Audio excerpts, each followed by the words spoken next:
Oke, kembali lagi di channel Academy Financial. Blar blar blar blar.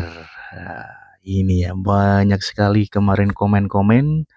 Terima kasih dari beberapa subscriber, follower-follower admin. Untuk rekomendasi-rekomendasi kemarin banyak ya yang sudah jackpot, cuan mungkin beberapa persen ya, lebih dari 10%. Untuk beberapa saham seperti SSIA ya kan. Kemarin juga ada NRCA. Sekarang NRCA ini sudah ARA kurang lebih sekitar 2 kali ya, 2, 3 kali ya. Admin salah ingat ya mungkin. Sampai sekarang ada suspend ya. Ada beberapa saham yang sudah direkomendasikan dan naik tinggi ya.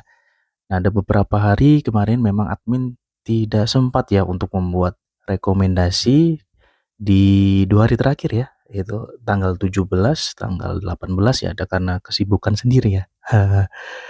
Jadi kali ini kita coba bincang-bincang dulu ya untuk unboxing saham yang memiliki potensi cuan multi-bagger. Nah, ini kalau sudah ada potensi multi-bagger nih pasti pengikut-pengikut admin udah pada ini ya, siap-siap untuk mendengarkan beberapa masukan atau rekomendasi ya untuk saham-saham yang akan kita rilis secara gratis di channel Academy Financial. Tentunya ini adalah perdana ya, perdana dari kami dari Academy Financial menyampaikan beberapa saham. Nantinya ada edisi-edisi selanjutnya ya. Untuk edisi pertama ini tentunya akan kami sampaikan, Mimin sampaikan ya kepada beberapa follower, kepada beberapa subscriber. Terima kasih yang sudah mengikuti Academy Financial. Langsung saja ya, kita tidak berlama-lama. Untuk saat ini kita juga sama ya, kita untuk mengawali perbincangan pada hari ini ada beberapa disclaimer bahwasannya apa yang telah admin sampaikan bukan ajakan untuk membeli dan menjual. Ya semata-mata admin sharing-sharing, Amit sampaikan strategi. Nah, potensi-potensi ini tujuannya adalah edukasi dan informasi. Nah, tentunya para follower, subscriber admin selalu melakukan riset sendiri ya.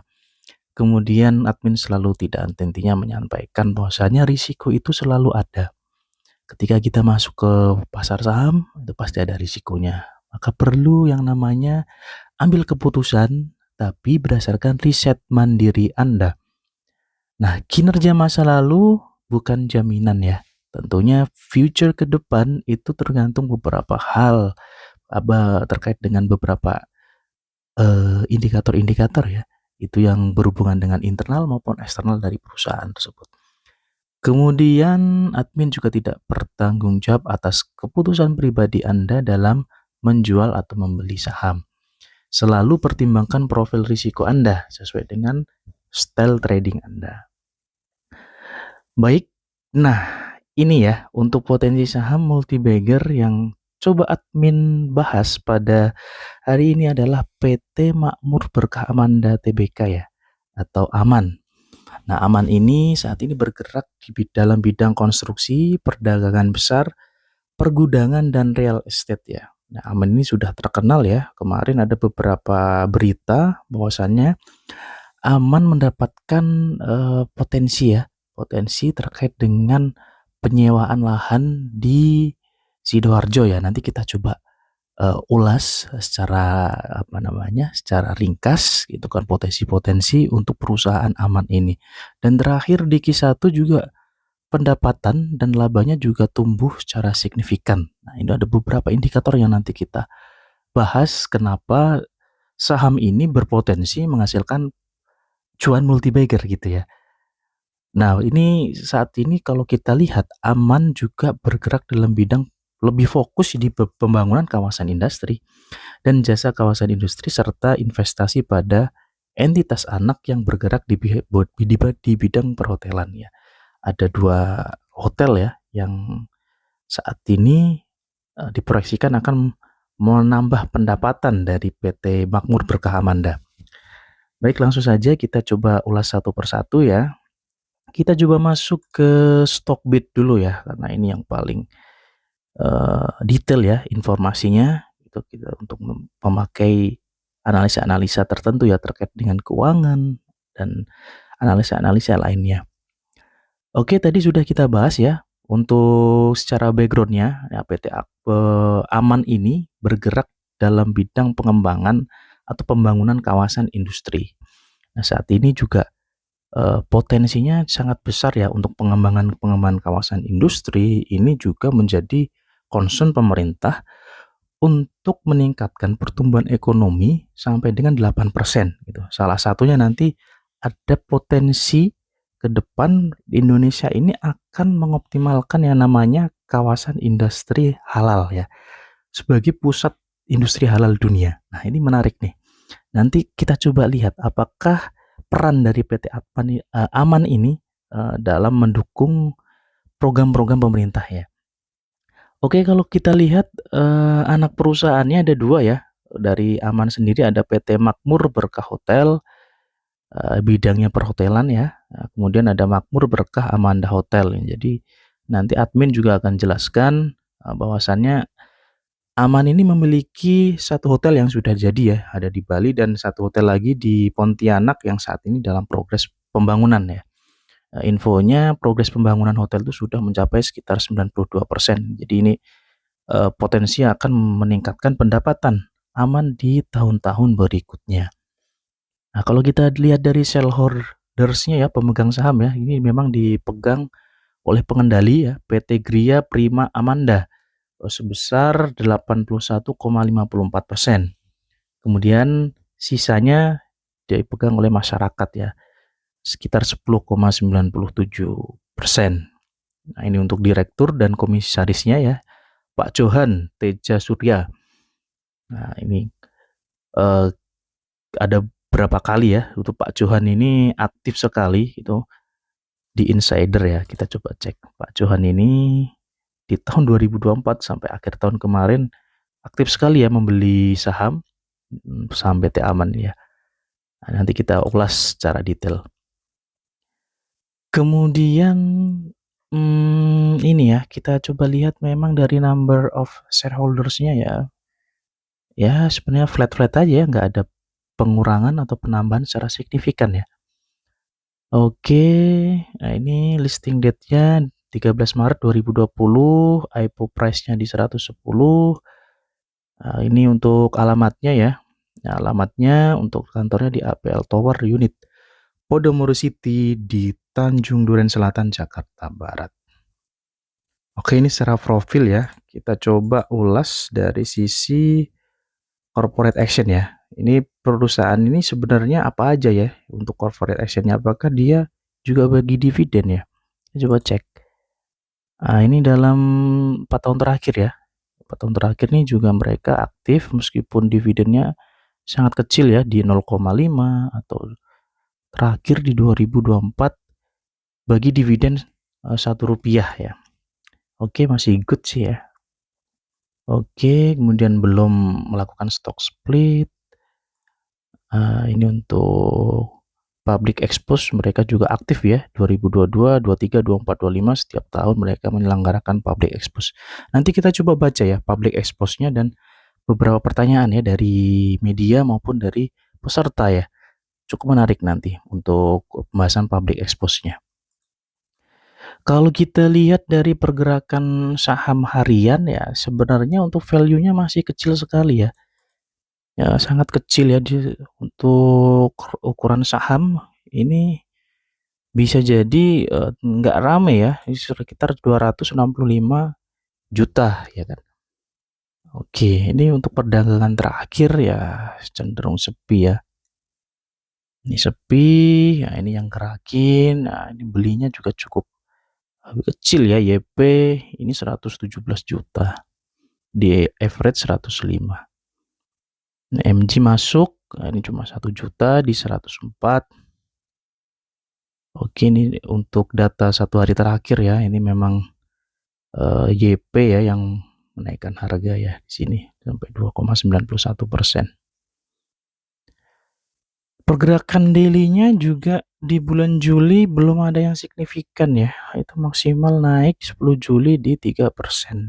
Nah, ini juga tanda-tanda ya kalau kita coba melihat saham apa yang berpotensi beggar, nah itu ya memang, sebenarnya flat-flat aja ya, karena dari market maker-nya ataupun dari bandarnya belum ada yang mau menggarap saham ini gitu kan. Untuk sentimen-sentimennya mungkin sudah ada. Kita coba cek. Kita coba cek. Nah, seperti ini ya. Ini untuk top broker 1, top broker 3 dan top broker 5 sedang melakukan akumulasi ya, meskipun akumulasinya tipis-tipis. Kalau kita cek 5 hari terakhir, posisinya masih netral ya. Ini akumulasi YP di 138 juta. Average-nya di harga 106. Kemudian kalau kita lihat lebih jauh lagi ya, ini dari awal tahun ya, kita coba cek. Nah, ini masih belum menarik ya untuk saham ini ya. Tapi ya memang untuk potensi saham multi bagger ini kita harus mencari saham-saham yang lebih apa ya, kenaikannya yang belum masif ya. Kalau sudah kenaikannya masif kita masuk, ya tahu sendiri ya, kita masuk di atas gitu kan, naik kita haka-haka, ya sama bandarnya diturunin ya, boncos ya retail ya, nah menangis darah ya gitu. Kalau kita lihat dari sisi chartnya, nah ini chartnya menarik ya. Saham ini pernah naik di sekitar 1.200-an ya. Tapi di 2023 dia turun sangat signifikan sekali. Turun berkali-kali lipat, downtrend parah, sideways, turun terus. Wah, ini untuk yang terakhir kali mentok di dasar di harga Rp76. Kemudian sempat naik seratusan, 121, kemudian sideways, turun lagi. Nah, ini menarik nih. Membentuk pattern-pattern ya. Ini pattern kalau biasanya kita lihatnya pattern seperti ini, pattern-pattern yang bisa menimbulkan indikasi bahwasanya ada akumulasi tipis-tipis ya, gitu kan. Misal di sini sempat ada kenaikan ya, secara bandar volumenya juga naik ya kan. Ya di sini bisa jadi bandar itu sedang mengumpulkan barang ya untuk harga yang lebih rendah lagi. Nah, terakhir di sini juga kita lihat ada yang namanya Golden Cross ya. MA5, MA20 seperti biasa yang kita gunakan indikator yang basic-basic saja ya.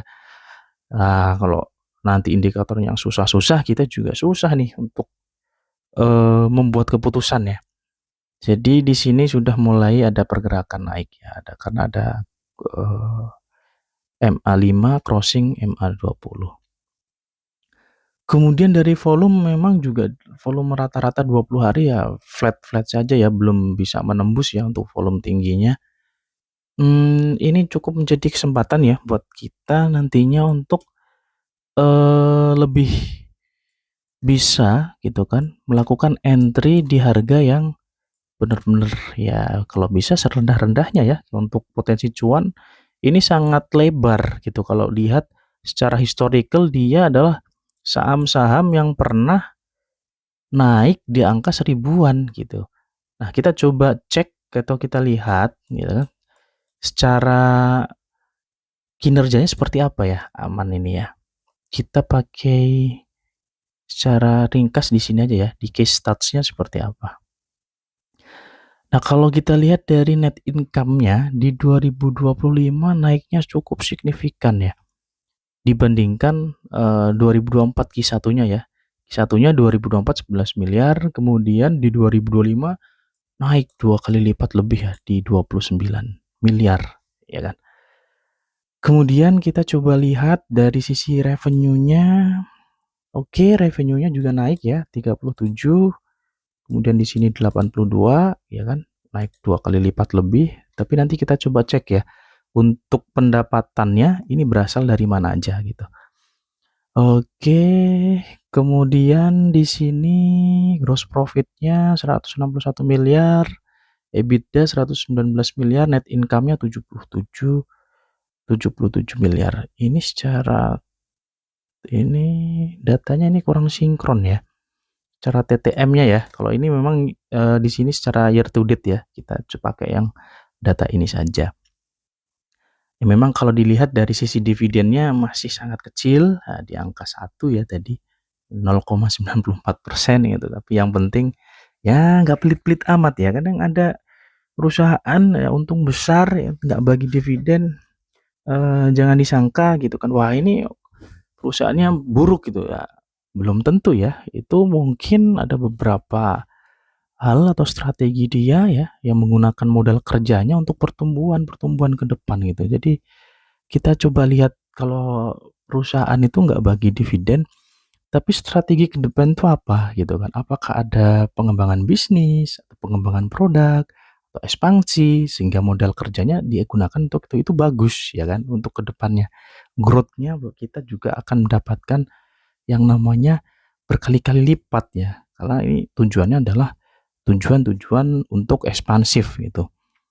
Tapi ya kita juga ada perspektif, carilah saham-saham yang memiliki dividen. Tergantung perspektifnya ya, kita mau dapat capital gain gitu kan atau apa perspektifnya ya dividennya harus tinggi, ya banyak gitu untuk saham-saham lainnya yang memiliki dividen tinggi.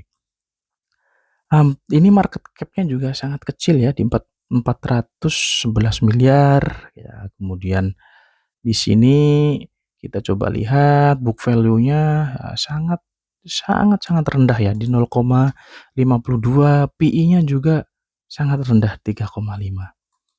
Nah ini juga, bisa menjadi indikasi ya saham ini masih murah, belum mendapatkan, masukan ya, aliran-aliran dana gitu kan, dari market maker untuk ditarik ke atas nilainya. Jadi ini potensi sekali, untuk sentimen-sentimen terkait dengan keuangan ini bisa menaikkan harga sahamnya. Q2 ini nanti kita tunggu ya, di bulan Juni ini nanti untuk rilisnya di bulan Juli ya, biasanya Juli atau Agustus ya. Ini kita tunggu, dia naiknya berapa untuk Q2-nya. Tapi dengan angka pembukuan 82 miliar ini saja ya, untuk revenue-nya, naik dari 2024, ini sebenarnya juga sudah menjadi pertimbangan ya, kita bisa masuk atau tidak ke saham, potensi multi-bagger ini. Kalau dilihat dari profitability-nya, wow ini cukup bagus ya. Gross profit margin-nya 61%. Wah, jauh sekali ya. Biasanya rata-ratanya di 30% itu udah bagus sekali tuh gross profit margin.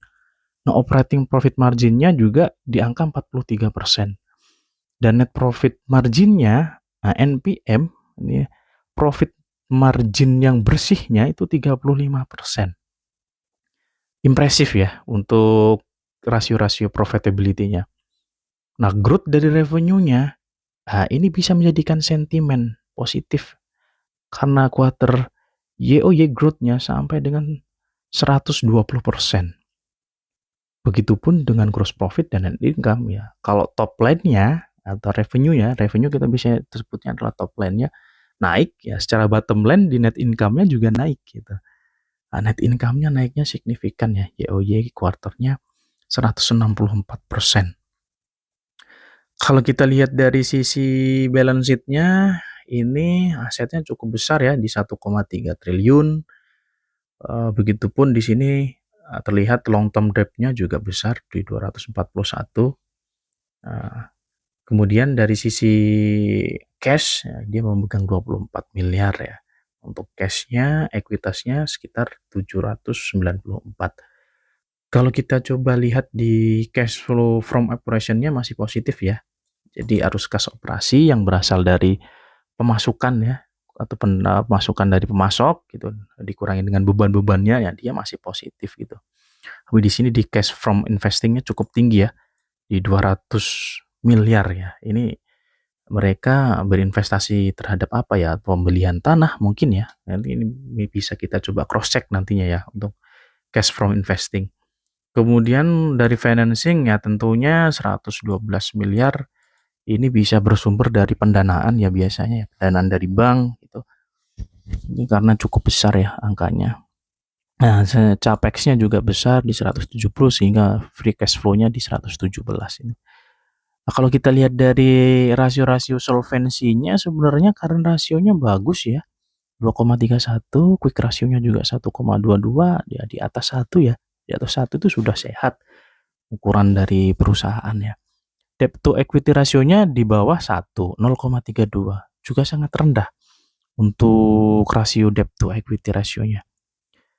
Nah, kita juga lihat di sini Altman Z-score ya, untuk mengukur rasio-rasio terkait dengan Z-score, rasio kebangkrutan ya, untuk memproyeksikan gitu, kebangkrutan perusahaan ini angkanya di 4,57. Nanti jauh ya, di biasa untuk rata-ratanya itu lebih dari 2,6 itu aman secara laporan keuangan. Kemudian di sini kita coba lihat return on asset-nya ya standar ya 5,6%, return on equity-nya 9,7%. Ya, kalau kita bandingkan dengan return-nya deposito ya ini jauh lebih besar ya kalau kita lihat untuk investasi jangka panjang ya. Kemudian di sini days sales outstanding ya. Nah, ini konversi untuk piutang-piutangnya gitu menjadi kas ya, penagihan terhadap piutang ini cukup bagus ya di 9 hari. Kemudian days inventory-nya ya perputaran persediaan di 999 hari.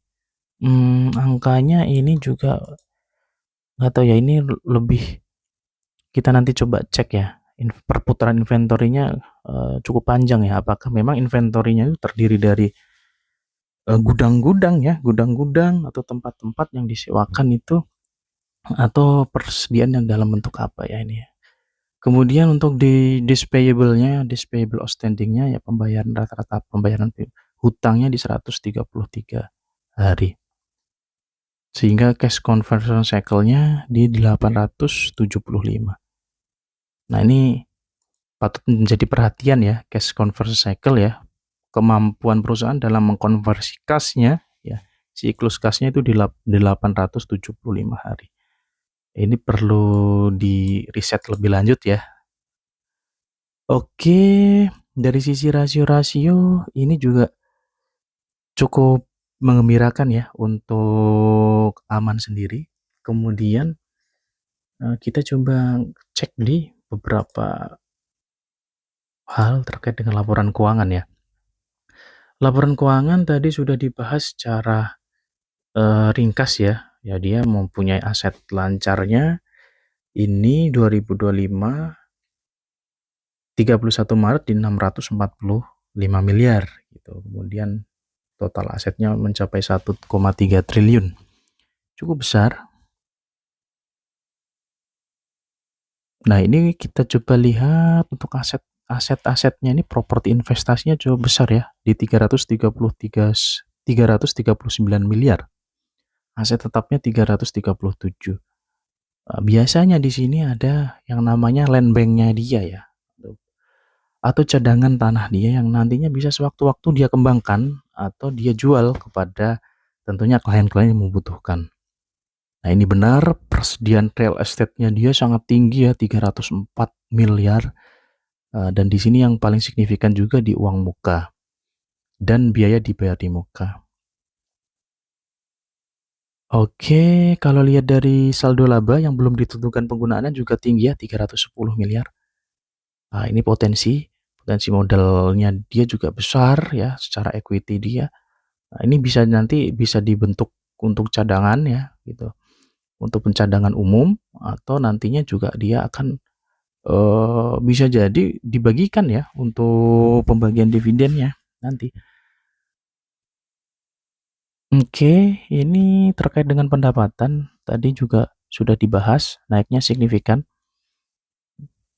Makanya di sini untuk laba brutonya naiknya juga sangat signifikan ya, karena secara top line dia capai dengan angka yang fantastis. Kemudian kita lanjut langsung saja ya, biasanya di bawah itu ada yang namanya informasi segmen. Jadi kita coba cek saja segmen mana saja untuk pendapatan. Pendapatannya diperoleh dari mana saja ya.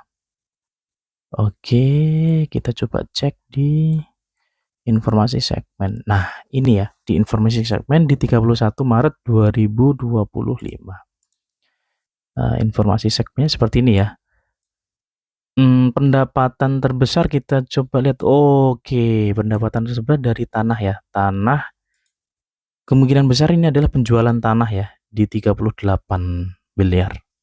Kemudian kedua, ya ini tentunya dia karena bergerak di bidang penyewaan ya, sewa gudang, itu juga tinggi ya di 14,3 miliar. Kemudian gudang ini gudang jadi yang warehouse tadi ya, ini 14,1 miliar. Kemudian dari perhotelan pendapatannya di 14 miliar juga. Nah, secara total ini laba brutonya di 50 miliar. Ini sangat solid ya, kalaupun ini nanti kita coba lihat secara laba bersih hotelnya masih merugi ya dari hospitality sendiri, karena di sini ada yang namanya beban umum dan administrasinya cukup besar. Nah, ini berarti dari hotel harus meningkatkan yang namanya okupansi.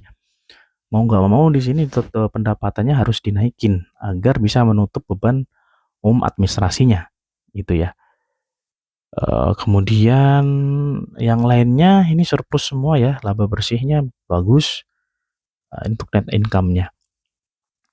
Kemudian kita coba cek yang lain ya. Nah, ini berita-berita ini yang perlu kita coba baca atau kita coba lihat dari press release-nya itu untuk menentukan arah strategi perusahaan ke depan. Nah, ini KEK Sahlal Sidoarjo jadi magnet investor Tiongkok, targetnya 97,8 triliun. Besar ya, besar sekali ya ini. Nah, dari sini kita lihat untuk KEK sendiri ya, menurut dirutnya PT Aman ini, berlokasi di Sidoarjo, dirancang menjadi pusat unggulan industri halal di Indonesia seluas 796,65 hektar. Fantastis sekali ya ini, untuk luasnya sangat luas sekali. Kemudian ini KEK Halal Sendiri adalah strategi utama kami untuk menjadikan Indonesia sebagai global halal hub. Dengan lokasi yang strategis, peluang di sektor hilirisasi, logistik, dan perdagangan semakin menjanjikan. Apalagi dengan konektivitas yang terhubung dengan proyek nasional seperti Ibu Kota Nusantara. Nah, jelasnya Pak Adi Teja Surya itu menyatakan bahwasannya KEK Halal Sidoarjo ini menjadi fokus utamanya ya, strategi aman untuk nantinya bisa mendukung peran ini ya, program-program pemerintah ya. Nah, ini semangat sejalan dengan visi Presiden Prabowo dan Menteri Perekonomian Airlangga Hartarto yang menargetkan pertumbuhan ekonomi hingga 8%. Nah, dari sini kita bisa melihat bahwasannya PT Aman ini juga cukup ini ya, aktif sekali ya untuk mendorong program-program pemerintah. Tentunya ini juga menjadi magnet bagi PT Aman untuk mengenerate pendapatan-pendapatan yang bersumber dari sewa ya, sewa di yang namanya ini ya, KEK Halal Industri, ya, KEK Halal di Sidoarjo. Kemudian di sini juga ada kawasan industri Safe and Lock. Nah, ini Rise Silver Award dari FIA BCI. Oke, ini kita juga lihat ya, untuk Pak Adi ini juga menyampaikan Safe and Lock sedang mengelola Halal Industrial Park Sidoarjo atau HIPS, sebuah kawasan ekonomi khusus dengan total luas 1062 hektar. HIPS dirancang untuk mendukung pertumbuhan ekonomi berkelanjutan dan berkolaborasi dengan pemerintah yang menargetkan peningkatan hingga 8%. Nah, ini sentimen yang bagus buat Aman sendiri ya. Mereka juga ikut dalam program-program pemerintah. Nantinya untuk agenda-agenda yang ada di HIPS ya dan Safe and Lock ini, kita coba lihat di public expose ini apakah disampaikan juga ya untuk ke depan seperti apa gitu ya. Ini bit of directornya. Oke, kita coba berawal dari sini ya. Financial statement kita tadi juga sudah membahas ya. Kalau kita lihat secara 5 tahun terakhir, ini fantastis sekali ya, naik terus untuk kas dan investasinya. Oke, naik. Ini kemungkinan di 2023 ini ada penurunan karena tadi capex-nya cukup besar ya. kemungkinan untuk investasi di KEK Industri Halal Sidoarjo dan Safe and Lock tadi ya. Tapi secara total asetnya dia naiknya sangat signifikan ya, ke angka 1,3 triliun dari 2020 799 miliar. Ekuitasnya naiknya juga signifikan di 591 ke 766 miliar. Dari sisi pendapatan, nah ini juga berangsur naik dari 89 miliar di tahun 2020, 2021 di 2024 di 204 miliar. Oke. Kemudian laba dalam periode berjalan ya, laba bersihnya juga meningkat signifikan dalam 5 tahun terakhir. 2020 16 miliar, 2024 di 60 miliar. Oke. Dari sisi performance di 2024, nah ini segmen yang mendukung pendapatan ada Safe and Lock, nah, tadi sewa pergudangan ya, Eco Industrial Park di angka 127 miliar. Nah, ini besar sekali ya. Kemudian elemen Bali Ubud. Nah, ini hotel ya, hotelnya PT Aman ya. Di elemen Bali Ubud ini dia mendukung atau memberikan pendapatan di 77 miliar. Oke, sangat baik. CSR-nya mereka juga aktif. Nah, ini award tadi ya, dapat award dari FIA BCI ya, terkait dengan pasti ditampilkan ya. Nah, ini sentimen yang bagus ya tadi. Di sini ada yang namanya Best Halal Industrial Park, Halal Industrial Park Sidoarjo, yang mana PT Aman ini juga merupakan pengembang sekaligus pengelola ya di HIPS ya, Halal Industri Park Sidoarjo. Oke, ini kita lihat performance ya, YTD April target 2025 di 218 miliar ya. Tadi berapa ya performance sebelumnya? Kita coba cek. Performance-nya 2024 itu 127 tambah 177, nah ini sekitar 109, di sekitar 200 juga ya, 204 miliar juga ya. Tapi di sini 2025 mereka menaikkan target ya. Targetnya naik secara ya tipis ya di 218 miliar, yang harapannya nanti disumbang oleh Safe and Lock ya, dari potensi segmen Safe and Lock, dan yang kedua dari elemen Bali Ubud. Oke. Kemudian di sini income stream-nya tadi sudah dijelaskan ya, income stream-nya memang 32 yang paling besar ya, 32,63% ya. Ini dari Safe and Lock ini 9,94%. Achievement-nya secara YTD sudah 42,57%. Nah, ini bagus ya, April sudah tercapai di 42,57%. Jadi masih on track. Kemudian ini klien-kliennya ada CG, ya, ada Mayora, Shenzhen, Jinjia Group. Oke. Nah, ini kemudian untuk target 2025 tadi ya 62% dari Safe and Lock dan Eco Industrial Park senilai 135 miliar. Kemudian dari perhotelan dari elemen Bali Ubud 82 miliar. Untuk capex-nya, untuk land bank expansion, infrastruktur, dari sisi hotel juga ya, karena saat ini dari PT Aman ini juga mengembangkan hotel di Pontianak ya, Hotel 4 Point di Pontianak. Saat ini infonya hotelnya juga sudah mencapai 92%, dan terinfo bahwasanya di awal bulan Juni ya, awal bulan Januari 2026 atau akhir Desember 2025 ini akan ditargetkan selesai ya, atau di launching untuk bisnis hotel di Pontianak. Oke, ini juga ada bisnis highlight 2024, ada rapat bersama Kemenko dan Dewan Nasional KEK, Kawasan Ekonomi Khusus.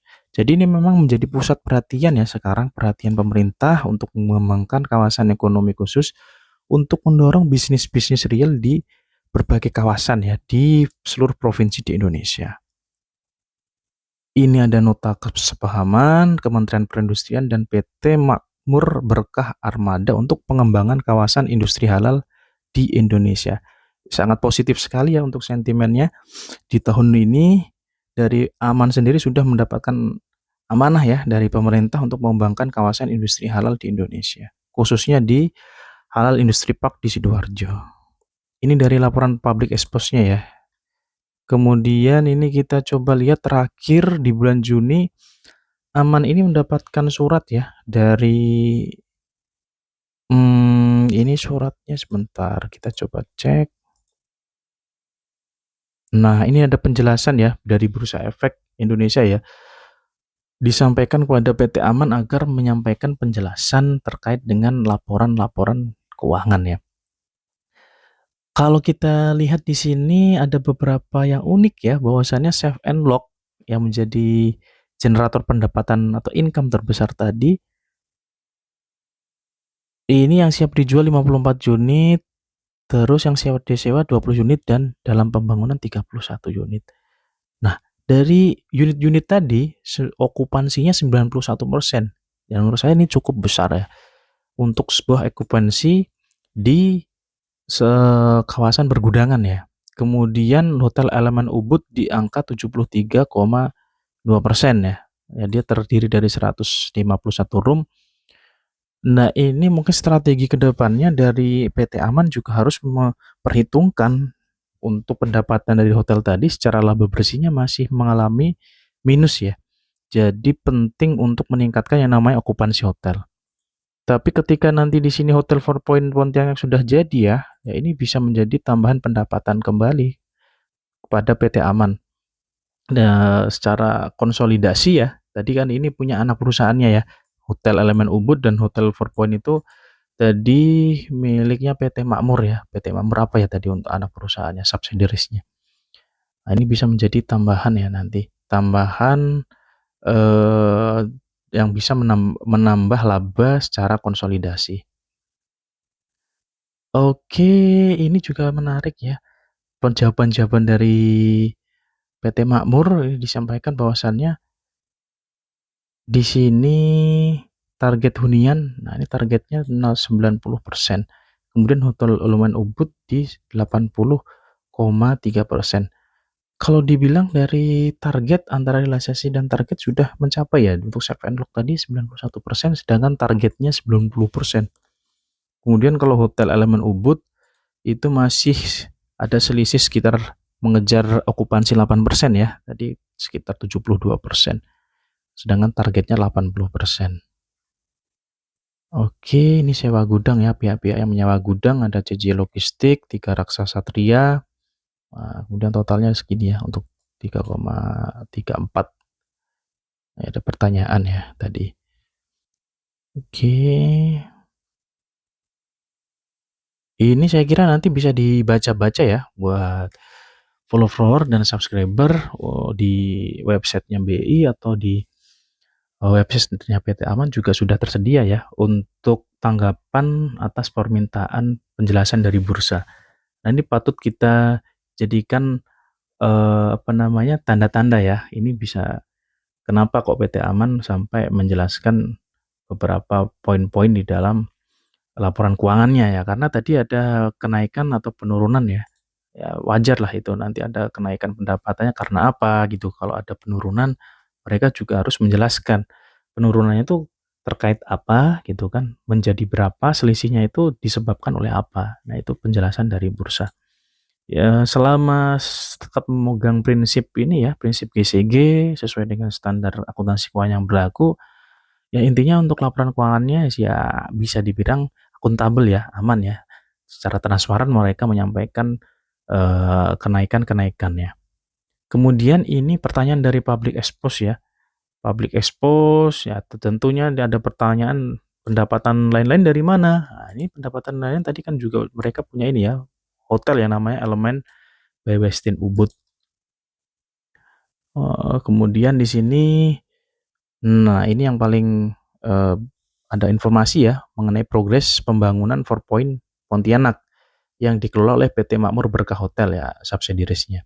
Nah, saat ini sudah mencapai 92% dan tahap finalisasi audit dari pihak manajemen. Dan informasi yang sangat menarik, akan terdiri dari 99 kamar dan akan dibuka resmi di akhir tahun 2025 dan awal 2026.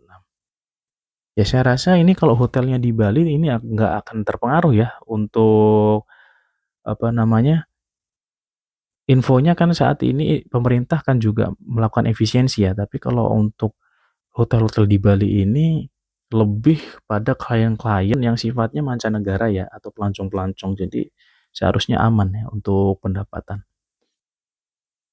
Oke, ini untuk keterlibatan UMKM tadi jelas bahwasannya PT Makmur Berkah Armada dia sudah ada nota kesepahaman dengan Kemenperin ya, Kementerian Perindustrian untuk mengelola dan mengembangkan halal industrial park yang ada di Sidoarjo. Yang mana ini juga membutuhkan apa namanya, capex yang cukup besar ya nantinya untuk pengembangan-pengembangan itu. Tapi ini saya yakin untuk kedepannya PT Aman juga akan mampu mengambil peran ya di pengembangan kawasan industri halal ini. Apalagi kalau nanti Halal Industrial Park Sidoarjo ini secara multiplier efeknya besar. Nah, itu bisa jadi PT Makmur Berkah Amanda juga akan dipercaya untuk mengelola kawasan-kawasan industri halal di seluruh Indonesia. Jadi potensinya sangat besar ya. Kalau kita bilang industri halal itu tidak hanya food and beverage ya, bukan hanya makanan, banyak ya, ada kosmetik ya, terus kemudian ada sektor-sektor yang lain ya, misalkan sektor dari apa namanya, lifestyle gitu juga ada ya. Jadi banyak sekali ya untuk makanan atau food and beverage saja itu sudah sangat besar ya, apalagi di sektor-sektor lain yang sifatnya kita mayoritas adalah negara yang berpenduduk muslim ya. Jadi ini sangat besar karena di tren di mancanegara juga sudah mulai besar mengembangkan atau berfokus kepada industri halal ya. Ya secara klien itu mereka banyak sekali untuk apa namanya, membutuhkan yang namanya produk-produk halal gitu. Apalagi kita sebagai mayoritas muslim harusnya di Indonesia bisa menjadi nomor satu ya sebagai pusat industri halal di dunia. Oke, nah ini hotelnya tadi ya, Hotel Four Point ya, memang masih dalam tahap pembangunan. Oke, 92% tadi, ya ini model jadinya seperti ini nanti ya. Kemudian ini hotel yang ada di Bali cukup bagus ya, seger sekali nih untuk pemandangannya, hotelnya, wah ini kolam renangnya cukup bagus ya. Ini terawat sekali untuk Hotel Elemen Ubud. Ini saya yakin ini untuk Hotel Elemen Ubud ini pendapatannya juga masih akan naik ya. Ya, untuk okupansinya masih akan terjaga ya di atas 70%. Tinggal nanti bagaimana mereka bisa mengefisiensikan ya. Untuk beban umum dan administrasinya saat ini cukup besar ya, sehingga laba bersihnya tadi masih minus ya. Ya meskipun dari sisi pendapatannya menurut saya dari sisi okupansinya udah tergolong sedang ke atas ya, sedang menuju ke tinggi ya karena 70%. Tapi target mereka tadi sih di sekitar di angka 80%. Jadi masih ada sekitar ya 8-10% loh untuk mengejar tingkat okupansi yang dapat menutup nantinya beban umum dan administrasi mereka. Nah ini untuk berita-beritanya, ya ini dalam 1 bulan, 2 minggu yang lalu juga masih sangat ini ya, menjadi fokus perhatian pemerintah ya untuk halal industrial park Sidoarjo ini. Kemudian Safe and Lock juga jadi pusat industri halal nasional, ya ini yang menyampaikan adalah Pak Bambang Haryo Soekartono, anggota Komisi 4 DPR. Oke, kemudian juga KEK Halal juga ada investasi ya, investasi dari Super Dramerin senilai 50 miliar. Jadi akan mengundang investor-investor lagi ya untuk mengembangkan industri halal di Indonesia. Tentunya ini menjadi sentimen positif ya untuk PT Aman ini ya. Nah, ini dari sisi websitenya juga dari tampilannya bagus ya. Jadi mereka aktif ya untuk apa namanya untuk save and lock ya, ini save and lock dari salah satu pengembang tadi ini kawasan pergudangannya Kalau ini websitenya PT Aman ya. Nanti teman-teman bisa langsung coba gitu kan, riset sendiri ya untuk PT Makmur Berkah Amanda itu portfolionya di mana aja gitu kan. Kita ada residence, ada warehouse, ada komersial gitu. Jadi bisa riset sendiri gitu. Tapi secara overall ya, kita coba sudah memasuki kesimpulan ya, karena ini juga cukup lama tadi untuk pembahasannya gitu. Nah, udah 40-an menit ya, 45 menit. Kembali lagi, ini saham ini belum diakumulasi secara masif ya. Untuk pergerakannya juga masih slow-slow aja gitu kan. Tapi untuk potensinya, potensi naik ke atasnya juga sangat tinggi. Karena dari Juni 2023 sampai sekarang, ini belum ada pergerakan yang sangat signifikan untuk pullback ke atas. Padahal kalau kita lihat dari sisi stats-nya ya, net income-nya naik terus ya, naik terus. Ya kalau kita lihat dari nolnya itu 34, 35 gitu kan. Jadi 55, kemudian 2024 59 gitu kan, 59 miliar. Jadi dari sisi keuangan ya, secara overall sangat bagus, rasio-rasionya juga sangat bagus. Hanya saja kita nanti akan menunggu pergerakan ya dari market maker ya, dia akan mau olah saham ini atau tidak gitu. Tapi kalau kita menaruh investasi di sini ya tidak ada yang salah ya. Tadi juga dia bagi dividen ya meskipun kecil 1 perak. Nah, ini hitung-hitung bisa menjadi sentimen positif ya tadi untuk pengembangan industri halal ya, pusat halal dunia yang ada di Sidoarjo tadi. Oke, untuk kali ini demikian ya. Ini udah cukup panjang untuk unboxing saham yang potensi cuan multibagger yaitu dari PT Aman. Cukup sekian ya. Nanti jika ada yang ditanyakan atau komen-komentar, diskusi-diskusi, misalkan Bang ini bener nggak ini mau naik gitu kan. Ini kita entry harga berapa gitu. Nah, atau Bang ini kita sudah siap entry atau belum. Nah, itu kembali lagi ya riset masing-masing. Nah, admin hanya menyampaikan bahwasannya untuk PT Aman ini memiliki potensi yang cukup besar untuk naik ya, karena sampai saat ini belum mendapatkan respon atau perhatian dari market maker. Nah, jangan sampai nanti kita masuknya justru harganya udah 200, udah 300, udah 500, wah udah tinggi sekali ya.